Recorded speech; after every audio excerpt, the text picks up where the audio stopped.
Pada pertemuan kali ini, kita akan membahas mengenai klasifikasi barang. Di pertemuan-pertemuan sebelumnya, sering terdengar istilah barang publik. Jadi, apa sih sebenarnya barang publik itu? Selain barang publik, ada jenis barang apa lagi ya? Ayo kita bahas lebih detail sekarang. Menurut kalian, kenapa sih barang perlu diklasifikasikan?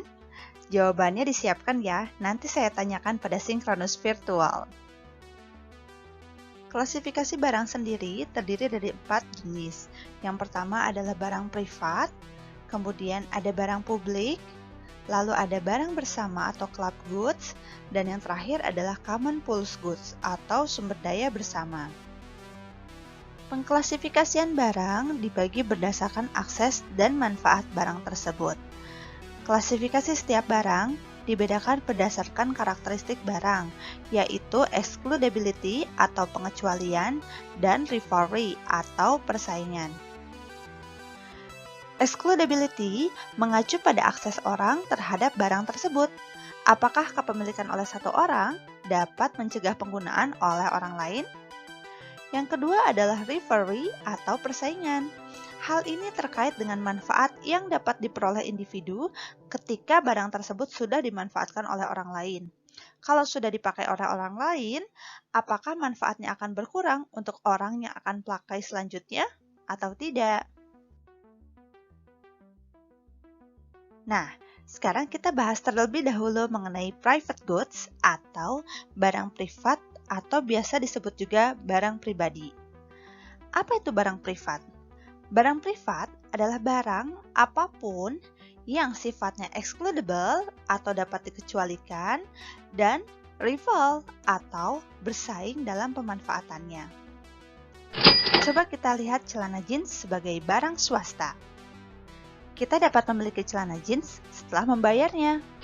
Jeans bersifat excludable karena orang yang tidak membayar dapat dengan mudah dicegah untuk menggunakannya. Jeans juga bersifat rival. Penggunaan satu orang terhadap barang menghilangkan kemampuan orang lain untuk memanfaatkannya. Jadi, kalau seseorang menggunakan celana jeans, akan sangat sulit bagi orang lain untuk menggunakan jeans yang sama pada saat yang sama. Kalau kita kembali ke slide ini, pasar akan sangat baik dalam penyediaan barang privat karena excludability atau pengecualian memastikan bahwa hanya orang yang bayar yang akan mendapatkan barang tersebut, sehingga konsumen punya dorongan untuk membayar dan produsen juga punya dorongan untuk memproduksi barang ini. Rivalry atau persaingan membuat orang yang tidak membayar tidak menyia-nyiakan barang tersebut karena dibutuhkan biaya tambahan untuk memproduksi barang lainnya. Dan produsen akan memproduksi tambahan barang jika orang atau customer bersedia untuk membayar biaya tambahan. Ingat prinsip kurva permintaan dan penawaran yang telah kita bahas sebelumnya. Ada banyak sekali barang yang termasuk ke dalam kategori barang privat. Ada makanan, kacamata, laptop pribadi, sepatu, dan lain sebagainya. Sekarang kita beralih ke public goods yang bersifat non-excludable dan non-rival. Kita flashback sebentar. Di tahun 2019, dunia nyaris hancur tertabrak asteroid sebesar lapangan bola yang dinamai asteroid 2019 OK. Well, jangan lupa, dinosaurus punah karena tabrakan asteroid ke bumi. Saat ini, bahkan kemungkinan kematian manusia akibat tabrakan asteroid sama dengan kematian akibat kecelakaan pesawat. Jadi apakah Invisible Hand dapat menyelamatkan kita dari asteroid? Sayangnya tidak. Kalau sampai ditabrak asteroid, hilanglah peradaban manusia. Nah, barang seperti perlindungan terhadap asteroid tidak biasa untuk disediakan oleh pasar. Berbeda dengan pada saat membeli jeans. Ketika membayar, kita memiliki hak untuk memakai jeans tersebut secara eksklusif. Kalau nggak bayar, kita akan dikecualikan dari pemakaian jeans tersebut. Hal tersebut sangat jelas. Tapi dalam kasus perlindungan terhadap asteroid, sifatnya adalah non-excludable. Yang bayar akan mendapatkan perlindungan asteroid. Tapi yang tidak bayar juga dapat perlindungan dari serangan asteroid. Kalau seperti itu, coba bayangkan, apakah kita akan masuk ke dalam yang bayar atau yang tidak bayar? Bisa jadi kita berpikir, kalaupun kita tidak membayar, toh juga tidak akan terlalu signifikan terhadap kontribusi dibandingkan total biaya perlindungan itu sendiri. Kalau seperti itu, pilihannya kita cuma dua. Cukup orang yang bayar sehingga kita semua terlindungi, atau tidak cukup orang yang membayar sehingga kita semua beresiko tinggi tertabrak asteroid. Membayar untuk perlindungan asteroid tidak akan berpengaruh apakah kita akan dapat perlindungan atau tidak. Beda dengan celana jeans. Kalau kita nggak bayar, ya nggak akan bisa pakai celana jeansnya. Nah, jadi perlindungan terhadap asteroid adalah salah satu contoh barang publik. Perlindungan terhadap asteroid bersifat non-excludable, karena kita tidak bisa membatasi orang yang tidak membayar untuk menggunakan barang tersebut. Kalau asteroid betul-betul menabrak bumi, maka semua akan terlindungi, mau dia membayar atau tidak, selama bentuk perlindungannya masih ada. Perlindungan asteroid juga bersifat non-rival, karena jika satu orang menggunakan perlindungan terhadap asteroid, tidak akan mengurangi orang lain untuk mendapatkan manfaat yang sama. Coba kita bahas lebih lanjut dan lebih mendalam tentang barang publik yang bersifat non-excludable dan non-rival ini. Kita sudah bahas perlindungan asteroid sebelumnya. Sekarang kita akan ambil contoh mengenai pertahanan nasional. Ketika negara membeli peralatan tempur dan perlindungan terhadap nuklir, semua orang di negeri tersebut akan otomatis terlindungi. Karena sangat sulit mengecualikan orang, maka muncul dorongan untuk tidak membayar dan menjadi free riders. Masalahnya, harga pertahanan negara dan biaya publik lainnya sangat mahal, sehingga membatasi individu untuk menyediakan barang tersebut. Kalau semakin banyak yang tidak membayar, maka pertahanan negara tidak akan bisa tersedia. Terkait dengan karakteristik barang publik itu sendiri, penyediaan barang publik sulit dilakukan oleh pasar karena tidak bisa mengecualikan yang tidak membayar. Di sisi lain, karena bersifat non-rivalry atau tanpa persaingan, berarti akan menjadi tidak efisien ketika kita mengecualikan orang. Kenapa harus dikecualikan kalau tidak ada tambahan biaya ketika manfaatnya bisa dinikmati oleh semua orang? Persoalan lainnya terkait barang publik adalah munculnya ketidakmurnian barang publik. Banyak barang publik yang tidak memenuhi kriteria bersifat non-excludable dan non-rivalry pada satu titik. Kalian lihat pemandangan air terjun ini? Semua orang boleh menikmatinya tanpa mengurangi keindahan bagi orang lain. Tapi coba bayangkan, jika seluruh warga kota Bandung tumplak di pinggir air terjun dan menikmatinya secara bersamaan, apakah manfaatnya akan sama jika hanya sedikit orang yang melihat? Beberapa barang publik yang merupakan barang publik yang bersifat non-rival atau tidak perlu bersaing untuk mendapatkannya, pada satu titik ia menjadi rival ketika digunakan secara berlebihan. Kalau misalkan kita lihat di sini, grafik di sini menunjukkan semakin banyak jumlah pengguna, maka biaya yang harus dikeluarkan oleh setiap pengguna udunannya itu menjadi semakin kecil. Tapi ternyata otomatis manfaatnya pun juga akan semakin berkurang. Lalu, bagaimana cara kita untuk menyediakan barang publik yang bersifat non-excludable dan non-rivalry? Karena ternyata pasar kesulitan dan tidak bisa menyediakan barang publik itu sendiri. Salah satu caranya adalah dengan pajak dan peraturan pemerintah. Tidak adanya keuntungan membuat orang-orang tidak mau atau kalaupun ada akan sangat sedikit jumlahnya untuk menyediakan ataupun melestarikan barang publik ini. Disinilah pemerintah berperan dengan cara menarik pajak dari masyarakat dan dana pengumpulan pajak tersebut digunakan untuk menyediakan barang publik. Muncul lagi pertanyaan, kalau seperti itu berapa banyak yang harus disediakan? Kemudian siapa yang akan membuatnya? Lalu apa yang akan dibuat terlebih dahulu? Di sini kembali lagi kepada dompet pemerintah itu sendiri. Apakah anggaran yang dimiliki oleh pemerintah mencukupi untuk membangun semua barang publik yang memang dibutuhkan oleh masyarakat saat ini? Kita tahu, dalam penyediaan barang privat, di pasar sempurna akan ada invisible hand yang membuat pasar bergerak sampai menemukan titik equilibrium sendiri. Nah, apakah proses demokrasi, voting di DPR, penyusunan APBN atau APBD, bisa secara efektif bekerja untuk penyediaan barang publik seperti yang terjadi di pasar untuk barang privat? Bisa jadi iya, bisa jadi tidak.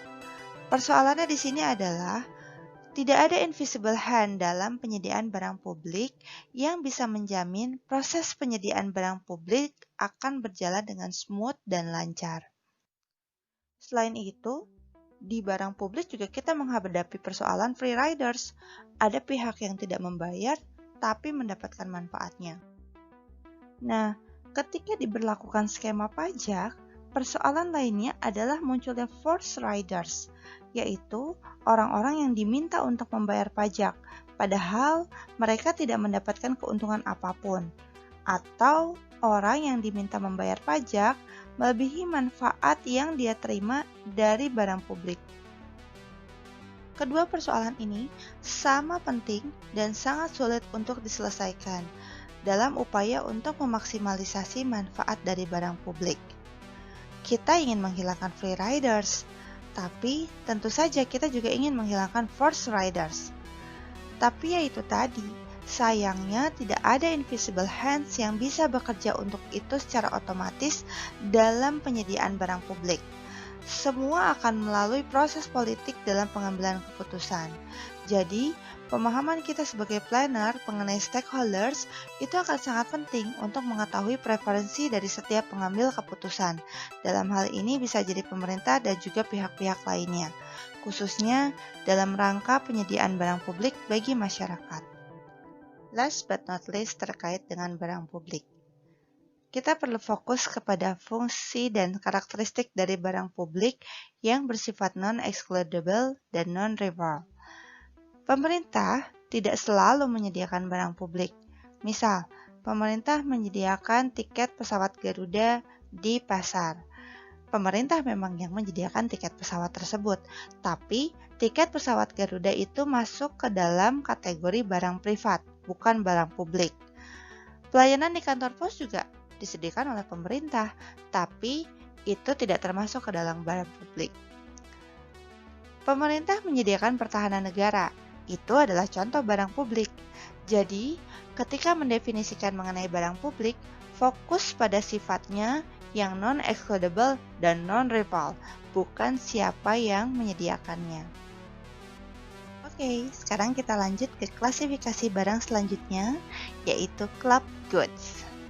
Club goods atau barang dan jasa komersial sifatnya non-rival namun excludable. Kita ambil contoh Wi-Fi sebagai club goods. Kita akan membutuhkan password untuk bisa terhubung dengan Wi-Fi. Ini berarti Wi-Fi bersifat excludable. Di sisi lain, asumsikan tidak ada congestion ya. Tidak akan ada biaya tambahan yang dibebankan ke orang lain ketika akan menggunakan Wi-Fi tersebut selama mereka memiliki passwordnya. Pada poin ini, Wi-Fi jadi bersifat non-rival.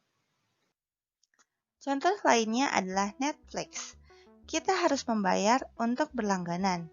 Ini berarti Netflix bersifat excludable. Namun, tidak ada biaya tambahan setiap ada yang ikut menonton, ataupun ketika kita akan menonton channel lain. Ini berarti Netflix bersifat non-rival. Pasar sebenarnya bisa menyediakan club goods, tapi dalam batasan tertentu bisa menyebabkan inefisiensi. Bayangkan seseorang mau untuk membayar Rp30.000 untuk menonton Game of Thrones. Bagi pengguna Netflix yang sudah berlangganan, biaya untuk menonton Game of Thrones adalah Rp0. Calon penonton potensial yang belum berlangganan Netflix mau membayar Rp30.000, yang tentu saja jumlahnya ini lebih besar daripada harga saat ini yang sebesar Rp0. Tapi pada akhirnya, mereka juga tidak menonton Game of Thrones karena mereka tidak mau membayar biaya berlangganan Netflix yang lebih besar daripada kemauan mereka membayar sebesar Rp30, yaitu biaya berlangganan sebesar Rp120.000. Tentu saja hal ini berbeda dengan pembahasan pasar kompetitif yang kita telah bahas sebelumnya. Jual beli akan terjadi selama nilai manfaat lebih besar dibandingkan dengan biayanya. Pada club goods, terjadi sedikit inefisiensi dengan adanya pengecualian. Ketika sudah menjadi pelanggan Netflix, secara otomatis pada saat akan menonton GOT, kemauan membayar menjadi lebih besar dari biayanya yang gratis, sehingga transaksi tidak terjadi. Dan karena Netflix menetapkan biaya berlangganan, Netflix jadi punya privilege untuk mencari tahu apa yang ingin penonton lihat, selera, tren, diversitas, kreativitas, respon terhadap pasar, dan informasi-informasi lainnya. Bisa jadi, privilege bagi Netflix ini lebih besar dibandingkan ketidakefisienannya pada saat pasar memproduksi club goods. Kalau balik ke penjelasan mengenai barang publik, biasanya kan barang publik kurang tersedia karena biaya yang dibebankan tidak mencukupi penyediaannya. Sebenarnya, mengubah public goods menjadi club goods itu bisa menjadi salah satu solusi untuk penyediaan barang publik. Banyak club goods bermula dari pengecualian barang publik. Seperti contoh, jalan. Jalan raya adalah barang publik. Semua orang harus punya hak yang sama untuk bisa mengaksesnya. Namun, ketika ditentukan sebagai jalan tol, hanya orang yang punya mobil, punya e-money, dan bisa membayar saja yang boleh masuk dan memanfaatkan jalan tol. Tidak harus secara materi langsung, seperti misalkan jalan tol, yang kita harus bayar dulu untuk bisa menikmati manfaatnya. Tapi bisa juga dengan cara lain yang lebih kreatif untuk menghasilkan keuntungan dari barang publik tanpa harus secara jelas membuat pengecualian. Contoh misal, siaran televisi nasional itu adalah barang publik. Semua orang bebas untuk menonton sinetron selama punya TV dan listrik. Nah, keuntungannya bisa kita peroleh melalui waktu tayang iklan yang dijual oleh penyedia saluran TV. Jadi, club goods-nya adalah pengecualian bagi para orang yang mau memberikan atau mau mengiklankan barang dan produknya pada saat siaran sinetron berlangsung. Begitupun misal dengan Google. Teknologi pencarian data sifatnya non-rival. Google bisa saja membuat pengecualian untuk pencarian di mesinnya, tapi itu tidak dilakukannya karena ada hal lain yang lebih menguntungkan, yaitu iklan atau juga dengan pemanfaatan big data yang saat ini dimilikinya. Begitupun kalau kita bicara tentang Wi-Fi. Barangnya sama, tapi metode penyediaannya bisa berbeda-beda. Ada yang disediakan oleh swasta dan mengecualikan yang tidak membayar, seperti misalkan IndiHome. Ada juga yang dipakai untuk menarik konsumen, bahkan ada yang disediakan gratis oleh pemerintah. Kalian bisa lihat banyak sekali tipe penyediaan Wi-Fi sebagai suatu barang, dan sebenarnya masih belum jelas apakah metode yang satu lebih baik daripada metode yang lain. Semua tergantung dari kebutuhannya. Jadi, ketika kita akan mendefinisikan club goods, fokus kepada sifatnya. Apakah dia bersifat excludable dan non-rival? Kalau iya, berarti dia termasuk ke dalam kategori club goods. Nah, sekarang kita masuk ke common pool goods atau sumber daya bersama. Sumber daya bersama adalah barang atau jasa yang sifatnya non-excludable, tidak dapat dikecualikan, tapi dia bersifat rival atau bersaing. Ayo kita lihat seluruh ikan tuna yang ada di samudra luas sebagai sumber daya milik bersama. Ikan tuna bersifat non-excludable karena tidak ada larangan dan izin khusus untuk memancing ikan di lautan. Tuna bersifat non-rival atau bersaing dalam pemanfaatannya, karena setiap satu tuna yang ditangkap berarti satu tuna lebih sedikit untuk ditangkap oleh orang lain. Contoh sumber daya bersama lainnya adalah lingkungan hidup dan juga jalan raya. Keduanya bersifat non-excludable dan non-rival, yang seringkali menyebabkan tragedy of commons.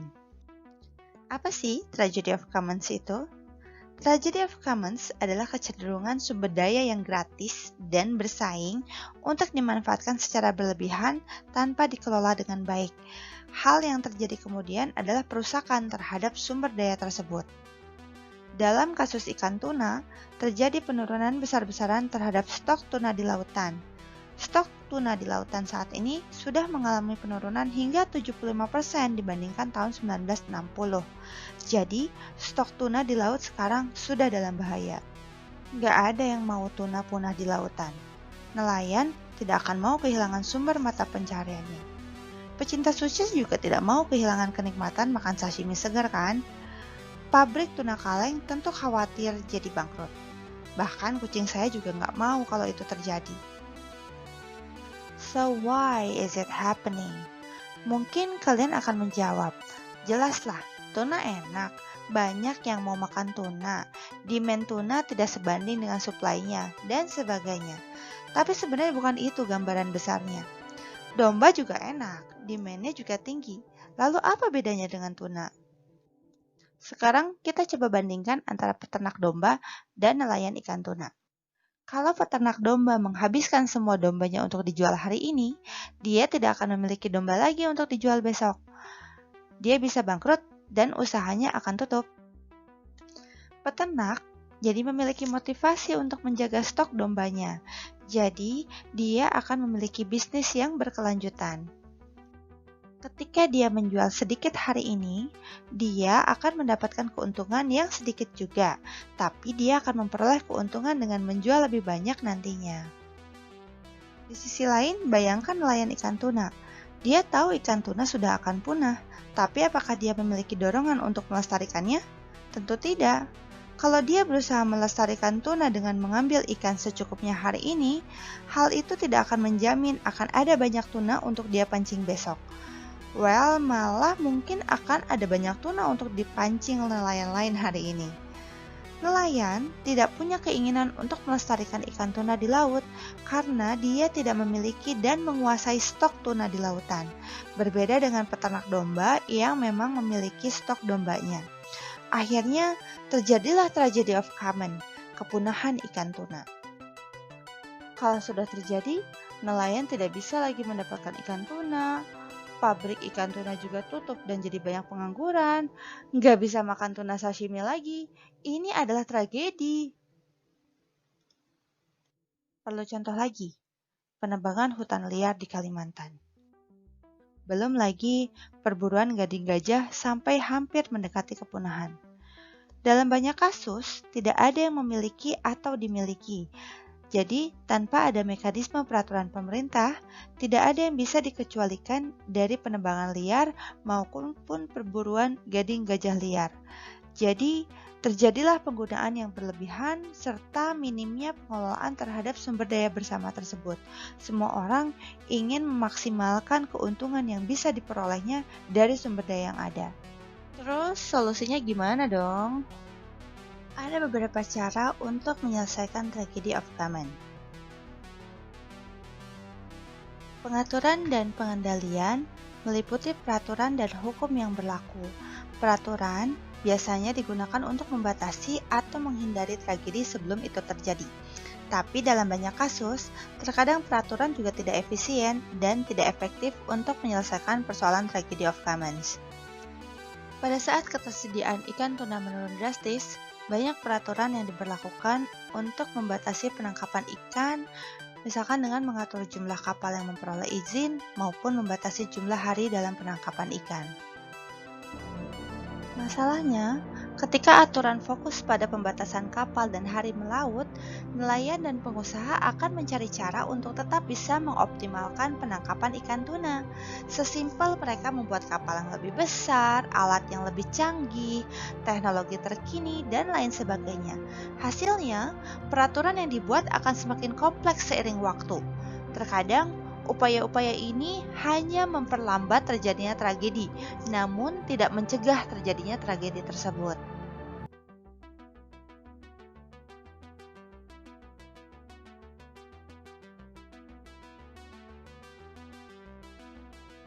Oke, lalu bagaimana dengan norma budaya? Elinor Ostrom, ini salah satu favorit saya, merupakan pemenang hadiah Nobel tahun 2009 di bidang ekonomi. Berdasarkan hasil riset panjangnya di seluruh dunia, Ostrom menemukan bahwa tragedy of commons memang tidak terelakkan. Meskipun demikian, Ostrom menilai bahwa norma bisa membawa perubahan. Misal, nelayan yang memancing berlebihan akan dikucilkan oleh lingkungannya, dan pihak yang menjaga lingkungan akan mendapatkan penghargaan.